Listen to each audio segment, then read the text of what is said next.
Не успеа во Вашингтон, ама затоа екс-министрот за внатрешни работи Љубомир Фрчковски ќе се вдоми во мисијата на Обединетите нации во Њујорк. До собранието веќе е пристигнат предлогот за негово именување, ама ќе се чека да завршат изборите за кандидатурата да го помине и собранискиот филтер. По однос на предлогот за амбасадор во Обединетите нации, до мене е добиено материјал од Министерство за надворешни работи, доставени се тезите на дотичното лице, се работи за професорот Љубомир Фрчковски, он е предложен кандидат. Во процедура соодветна Министерството ги достави тезите на кандидатот. Истите веднаш се доставени до председател на Комисијата за надворешни работи, но до сега не е свикана седницата. Таа е во надлежност на председателот на Комисијата за надворешни работи. Кога ќе реши он да ја свика, тогаш би требало да биде.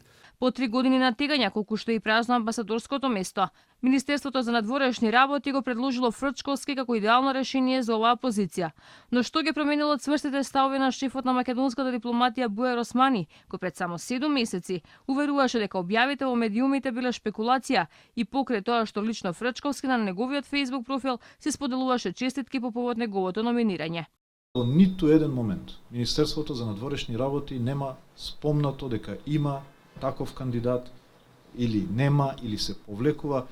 Од почетокот до крајот тоа се информации кои што се пројавуваат низ медиумите. Во ниту еден момент ниту сме потврдиле, ниту сме демонтирале, ниту можеме да потврдиме и демонтираме. Така да додека не добиете официјална информација од Министерството за надворешни работи за било кој кандидат, сметајте ги како неофицијални информации.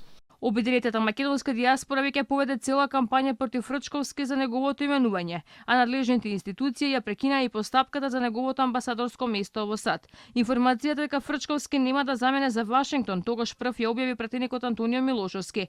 Тој на Facebook напиша дека за ова бил информиран и премиерот Заев. Според Милошовски, причината за незаменувањето на Фрчковски била дека тој не можел да добие безбедносен сертификат, за разлика од процедурата за именување на амбасадор во одредена држава, која подразбира добивање агреман, односно одобрение или согласност од една држава за прифаќање дипломатски представник од друга држава, за назначување шеф на мисија во мултилатерална меѓународна организација каква што е Обединетите нации, не е потребна претходна согласност од организацијата домаќин.